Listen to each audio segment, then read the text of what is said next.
ಕಾಂತಾರ ಚಿತ್ರದ ಚೆಲುವೆ ಸಪ್ತಮಿ ಗೌಡ ಅವರ ಸಿನಿಮಾ ಜರ್ನಿಯಲ್ಲಿ ಕಾಂತಾರ ದಿ ಬೆಸ್ಟ್ ಚಿತ್ರವೇ ಆಗಿದೆ. ಇತ್ತೀಚೆಗೆ ಬಂದ ದಿ ರೈಸ್ ಆಫ್ ಅಶೋಕ ಚಿತ್ರದಲ್ಲಿ ಅಂಬಿಕಾ ಅನ್ನುವ ರೋಲ್ ಮೂಲಕ ಎಲ್ಲರ ಗಮನ ಸೆಳೆದಿದ್ದಾರೆ. ದೊಡ್ಡ ಮನೆಯ ಯುವರಾಜ್ ಕುಮಾರ್ ಜೊತೆಗಿನ ಯುವ ಚಿತ್ರದಲ್ಲೂ ಸಪ್ತಮಿ ಗೌಡ ಅಭಿನಯಿಸಿದ್ದಾರೆ. ಈ ಎಲ್ಲಾ ಚಿತ್ರಗಳಲ್ಲದೆ ಸೋಷಿಯಲ್ ಮೀಡಿಯಾದಲ್ಲೂ ಆಕ್ಟಿವ್ ಆಗಿರ್ತಾರೆ. 6 ವರ್ಷ 7 ಸಿನಿಮಾ 2ನೇ ಚಿತ್ರಕ್ಕೆ ಪ್ಯಾನ್ ಇಂಡಿಯಾ ಸ್ಟಾರ್ ಆಗಿದ್ದಾರೆ. ಈ ಬಗ್ಗೆ ಕಂಪ್ಲೀಟ್ ಮಾಹಿತಿ ಈ ಸ್ಟೋರಿಯಲ್ಲಿದೆ ನೋಡಿ. ಕಾಂತಾರ ಚಿತ್ರ ಬರೋಕ್ಕೂ ಮುನ್ನ ಸಪ್ತಮಿ ಗೌಡ ಇನ್ನೂ ಒಂದು ಚಿತ್ರ ಮಾಡಿದ್ರು. ದುನಿಯಾ ಸೂರಿ ಅವರು ಈ ಚಿತ್ರವನ್ನ ಡೈರೆಕ್ಷನ್ ಮಾಡಿದ್ರು. ಸೂರಿ ಅವರ ಈ ಪಾಪ್ಕಾರ್ನ್ ಮಂಕಿ ಟೈಗರ್ ಚಿತ್ರದಲ್ಲಿ ಸಪ್ತಮಿ ಗೌಡ ಅಭಿನಯಿಸಿದ್ರು. ಈ ಚಿತ್ರದಲ್ಲಿ ಖಡಕ್ ರೋಲ್ ಮಾಡಿದ್ರು. ಸ್ನೇಹಿತ ಡಾಲಿ ಧನಂಜಯ್ ಜೊತೆಗೆ ಇಲ್ಲಿ ಸ್ಕ್ರೀನ್ ಶೇರ್ ಮಾಡ್ಕೊಂಡಿದ್ರು. ಆದ್ರೆ ಈ ಚಿತ್ರದಿಂದ ಅವರು ಅಷ್ಟೇನು ರೀಚ್ ಆಗ್ಲಿಲ್ಲ. ಆದ್ರೆ ಕಾಂತಾರ ಚಿತ್ರದಲ್ಲಿ ಸಪ್ತಮಿ ಗೌಡ ಒಳ್ಳೆ ಪಾತ್ರವನ್ನೇ ಮಾಡಿದ್ರು. ಲೀಲಾ ಅನ್ನುವ ಈ ರೋಲ್ ಎಲ್ಲರಿಗೂ ಇಷ್ಟ ಆಗುವ ರೀತಿನೇ ಇತ್ತು. ಈ ಚಿತ್ರದಿಂದ ಸಪ್ತಮಿ ಗೌಡ ಪ್ಯಾನ್ ಇಂಡಿಯಾ ಮಟ್ಟಕ್ಕೆ ಪರಿಚಯ ಆದ್ರು. ಎಲ್ಲೆಡೆ ಸಪ್ತಮಿ ಗೌಡ ಅವರನ್ನ ಗುರುತಿಸುವ ಹಾಗೆ ಆಯಿತು. ಕಾಂತಾರ ಚಿತ್ರದ ಕ್ರೇಜ್ ಇನ್ನೂ ಇತ್ತು. ಆಗಲೇ ಸಪ್ತಮಿ ಗೌಡ ಅವರಿಗೆ ಬಾಲಿವುಡ್ ಆಫರ್ ಬಂದಿತ್ತು. ಡೈರೆಕ್ಟರ್ ವಿವೇಕ್ ಅಗ್ನಿಹೋತ್ರಿ ಈ ಸಿನಿಮಾ ಡೈರೆಕ್ಷನ್ ಮಾಡಿದ್ರು.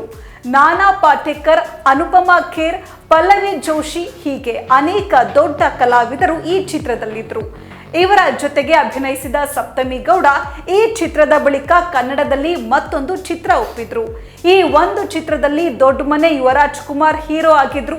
ಯುವರಾಜ್ ಕುಮಾರ್ ಜೋಡಿಯಾಗಿಯೇ ಸಪ್ತಮಿ ಗೌಡ ಇಲ್ಲಿ ಅಭಿನಯಿಸಿದ್ರು. ಈ ಚಿತ್ರಕ್ಕೆ ಯುವ ಅನ್ನುವ ಟೈಟಲ್ ಇಟ್ಟಿದ್ರು. ಈ ಚಿತ್ರ ಆದ್ಮೇಲೆ ಟಾಲಿವುಡ್ಗೂ ಸಪ್ತಮಿ ಗೌಡ ಕಾಲಿಟ್ರು. ನಟ ನಿತಿನ್ ಈ ಚಿತ್ರದಲ್ಲಿ ಅಭಿನಯಿಸಿದ್ರು. ತಮ್ముడు ಅನ್ನೋದು ಈ ಸಿನಿಮಾದ ಹೆಸರಾಗಿತ್ತು. ಈ ಚಿತ್ರದ ಕೆಲಸದ ಮೂಲಕವೂ ಸಪ್ತಮಿ ಗೌಡ ಪ್ರೇಕ್ಷಕರ ಗಮನ ಸೆಳೆದ್ರು. ಸಪ್ತಮಿ ಗೌಡ ಕನ್ನಡದ ವೆಬ್ ಸಿರೀಸ್ಗೂ ಕಾಲಿಟ್ಟಿದ್ದು. ಶೋಧ ಅನ್ನುವ ಈ ವೆಬ್ ಸಿರೀಸ್ನಲ್ಲಿ ದೇವಿಕಾ ಅನ್ನುವ ರೋಲ್ ಮಾಡಿದ್ರು. ಈ ಚಿತ್ರ ಆದ್ಮೇಲೆ ದಿ ರೈಸ್ ಆಫ್ ಅಶೋಕ ಚಿತ್ರ ಮಾಡಿದ್ರು. ಇದು ಬಹುಭಾಷೆಯಲ್ಲಿ ರಿಲೀಸ್ ಆಯಿತು. ನೀನಾಜಂ ಸತೀಶ್ ಈ ಚಿತ್ರದಲ್ಲಿ ನಾಯಕರಾಗಿದ್ರು. ಇದು ತನ್ನದೇ ರೀತಿಯಲ್ಲಿ ಸದ್ದು ಮಾಡಿತು. ಡಾಲಿ ಧನಂಜಯ್ ಜೊತೆಗೆ ಸಪ್ತಮಿ ಗೌಡ ಸಿನಿಮಾ ಮಾಡ್ತಾ ಇದ್ದಾರೆ. ಹಲಗಲಿ ಅನ್ನುವ ಈ ಚಿತ್ರ ದೊಡ್ಡ ಮಟ್ಟದ ಚಿತ್ರವೇ ಆಗಿದೆ. ಬ್ರಿಟಿಷರ ವಿರುದ್ಧ ಬಂಡೆದ್ದ ಹಲಗಲಿಯ ಬೇಡರ ಕತೆ ಇದಾಗಿದೆ. ಸ್ವತಂತ್ರ ಪೂರ್ವದ ಈ ಸ್ಟೋರಿಯನ್ನ ದೊಡ್ಡ ಮಟ್ಟದಲ್ಲಿಯೇ ಹೇಳುವ ಪ್ಲಾನ್ ಮಾಡಿಕೊಳ್ಳಲಾಗಿದೆ. ಚಿತ್ರದಲ್ಲಿ ಡಾಲಿ ಧನಂಜಯ್ ಚಡಗ ಅನ್ನುವ ರೋಲ್ ಮಾಡಿದ್ದಾರೆ. ಸಪ್ತಮಿ ಗೌಡ ಇಲ್ಲಿ ಹೊನ್ನಿ ಅನ್ನುವ ಖಡಕ್ ಮಹಿಳೆಯ ಪಾತ್ರ ಮಾಡಿದ್ದಾರೆ. ಸಪ್ತಮಿ ಗೌಡ ತಮ್ಮ 30ನೇ ಜನ್ಮದಿನವನ್ನ ಆಚರಣೆ ಮಾಡಿಕೊಂಡಿದ್ದಾರೆ. ಕಳೆದ 6 ವರ್ಷದಲ್ಲಿ ಹಲಗಲಿ ಸೇರಿದಂತೆ ಒಟ್ಟು 7 ಸಿನಿಮಾ ಮಾಡಿದ್ದಾರೆ. ಈ ಮೂಲಕ ಬಾಲಿವುಡ್ ಟಾಲಿವುಡ್ಗೂ ಕಾಲಿಟ್ಟಿದ್ದಾರೆ. ಕಾಂತಾರ ಚಿತ್ರದ ಮೂಲಕ ಪ್ಯಾನ್ ಇಂಡಿಯಾ ನಟಿಯೂ ಆಗಿದ್ದಾರೆ ಅಂತ ಹೇಳ್ಬೋದು.